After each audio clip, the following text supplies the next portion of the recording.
अगर आपके घर में घुसने से रोक दिया जाए तो आपको कैसा लगेगा? तो साहब, आपका तो पता नहीं, लेकिन इन दिनों यह सब दिल्ली के सीएम अरविंद केजरीवाल जी के साथ हो रहा है। हालात कुछ ऐसे हैं कि एमसीडी चुनाव के बीच दिल्ली के कई मंदिरों के बाहर बोर्ड लगा दिया गया है कि केजरीवाल जी के साथ साथ उनके समर्थकों का भी इस मंदिर में घुसना मना है। एमसीडी चुनाव को लेकर सरगर्मियां बढ़ती जा रही हैं और उधर केजरीवाल जी की मुश्किलें भी। आने वाले 4 दिसंबर को चुनाव होने वाले हैं। उधर केजरीवाल जी की तुष्टीकरण की राजनीति भी शुरू हो गई है।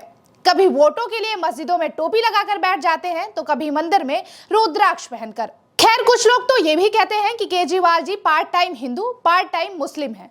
दरअसल नगर निगम चुनाव से पहले केजरीवाल जी पर बीजेपी सांसद प्रवेश वर्मा ने मुस्लिम तुष्टीकरण का बम फोड़ दिया है। एमसीडी चुनाव को देखते हुए आम आदमी पार्टी के नेताओं की मंदिर में एंट्री पर रोक को लेकर पोस्टर लगाए गए हैं। पश्चिमी दिल्ली के कई मंदिरों के बाहर लगे पोस्टर पर सीएम अरविंद केजरीवाल जी के प्रवेश को तब तक के लिए वर्जित किया गया है जब तक वे मंदिर के पुजारी और सहयोगियों को तनख्वाह नहीं देते हैं। मंदिर प्रशासन की ओर से लगे पोस्टरों में यह कहा गया है कि जिस तरह मस्जिद के मौलवी को दिल्ली सरकार की तरफ से धनराशि मुहैया कराई जाती है, उसी तरह मंदिर के पुजारी को भी हर महीने तनख्वाह दी जाए। मंदिर प्रशासन का कहना है कि संविधान में सभी धर्मों के लिए बराबर का अधिकार है। चर्चा में बने यह पोस्टर ज्यादातर बीजेपी सांसद प्रवेश वर्मा के संसदीय क्षेत्र पश्चिमी दिल्ली के रजौरी गार्डन, सुभाष नगर, तिलक नगर, नजफगढ़, उत्तम नगर में देखने को मिल रहा है। इन मंदिरों के बाहर सीएम केजरीवाल के नाम एक संदेश पोस्टर पर लिखा गया है, मुख्यमंत्री अरविंद केजरीवाल, आप हर महीने मस्जिद के मौलवियों को 42,000 रुपए तनख्वाह देते हैं, वैसे ही हमारे मंदिर के पुजारी और सहयोगियों को भी इस महीने तनख्वाह दो। तब तक अरविंद केजरीवाल का या आप पार्टी के किसी भी नेता का मंदिर में घुसना मना है। वहीं पश्चिमी दिल्ली के कई मंदिरों के बाहर लगे इस पोस्टर को लेकर सियासत भी शुरू हो चुकी है। बीजेपी सांसद प्रवेश वर्मा की ओर से सोशल मीडिया पर इस पोस्टर के समर्थन में पोस्ट किया गया है। इसमें मंदिर के फोटो को ट्वीट कर उन्होंने लिखा है, जब तक तनख्वाह नहीं तब तक प्रवेश नहीं। दिल्ली के कई मंदिरों और गुरुद्वारों ने सीएम केजरीवाल के तुष्टीकरण के खिलाफ मुहिम छेड़ दी है। इसके बाद पश्चिमी दिल्ली के कई मंदिरों के बाहर मंदिर प्रशासन की ओर से ऐसे पोस्टर लगाए गए हैं। खैर, केजरीवाल जी हिंदुओं को लुभाने के लिए राम मंदिर का मुफ्त में टूर करवाने वाला बयान भी आपने सुना होगा। तो वहीं अरविंद केजरीवाल का एक वीडियो क्लिप आए दिन शेयर होता रहता है। इस वीडियो में अरविंद केजरीवाल कह रहे हैं, जब बाबरी मस्जिद का ध्वंस हुआ तो मैंने नानी से पूछा कि नानी, अब तो तुम बहुत खुश होगी, अब तो आपके भगवान राम का मंदिर बनेगा। नानी ने जवाब दिया कि नहीं बेटा, मेरा राम किसी की मस्जिद तोड़कर ऐसे किसी मंदिर में नहीं बस सकता। लेकिन इसी साल 11 मई को गुजरात के राजकोट में अरविंद केजरीवाल ने अपनी नानी के उलट एक बूढ़ी अम्मा की कहानी सुनाई।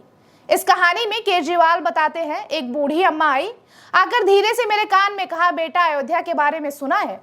मैंने कहा हाँ, अयोध्या जानता हूँ अम्मा, वही अयोध्या ना जहाँ भगवान राम का जन्म हुआ था। वो बोली हाँ, वही अयोध्या, कभी गए हो वहां पर? मैंने कहा हाँ गया हूँ, राम जन्मभूमि जाकर बहुत सुकून मिलता है।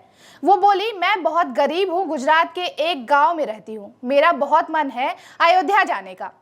मैंने कहा अम्मा, आपको अयोध्या जरूर भेजेंगे, एसी ट्रेन से भेजेंगे, एसी होटल में ठहराएंगे। गुजरात की एक बुजुर्ग और माता जी को हम अयोध्या में रामचंद्र जी के दर्शन कराएंगे। अम्मा, एक विनती है, भगवान से प्रार्थना करो कि गुजरात में आम आदमी पार्टी की सरकार बने। अब आप इस दोहरे चरित्र को क्या कहेंगे? गौरतलब है कि आरटीआई में मिले जवाब के अनुसार साल 2015-16 में दिल्ली की केजरीवाल सरकार ने दिल्ली वक्फ बोर्ड को 1.25 करोड़ रुपए दिए। इसके बाद यह राशि हर साल बढ़ाई गई। साल 2016-17 में 1.37 करोड़ रुपए और 2017-18 में 5 करोड़ रुपए दिए गए। हालांकि 2020-21 में दिल्ली सरकार की ओर से कोई राशि नहीं दी गई। यह वही साल था जब देश में कोरोना का कहर था।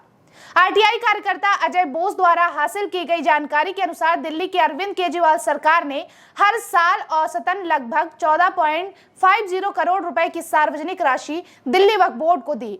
दिल्ली सरकार द्वारा वक्फ बोर्ड को सौंपा गया यह पैसा आम जनता का है, लेकिन आप अपनी वोट बैंक की राजनीति को चमकाने के लिए इसे एक समुदाय विशेष को सौंप दिया जाता है। वहीं बीजेपी नेता तेजिंदर पाल सिंह बग्गा ने एबीपी न्यूज से बातचीत के दौरान कहा, यह दिल्ली के टैक्स पेयर का पैसा है। दिल्ली सरकार कहती है कि संविधान सेकुलर है, तो सिर्फ एक धर्म के लोगों को पैसा दिया जा सकता है, या तो सबको दिया जाए, नहीं तो किसी को भी नहीं। इसीलिए हमने लोगों से अपील की थी कि सीएम केजरीवाल को चिट्ठी लिखा जाए कि मंदिर गुरुद्वारों को हर महीने धनराशि दी जाए। अगर 3 दिन के अंदर इस मामले पर वह नहीं सुनते हैं तो दिल्ली के मंदिरों और गुरुद्वारों के बाहर यह पोस्टर लगा दो कि सीएम केजरीवाल और उनके कार्यकर्ताओं की एंट्री बंद है। गौरतलब है कि केजरीवाल जी से हर बार जनता का एक ही सवाल होता है कि एक धर्म विशेष से ही इतना प्रेम क्यों है। खैर, आपको क्या लगता है हमें कमेंट बॉक्स में जरूर बताएं। जय हिंद, जय भारत।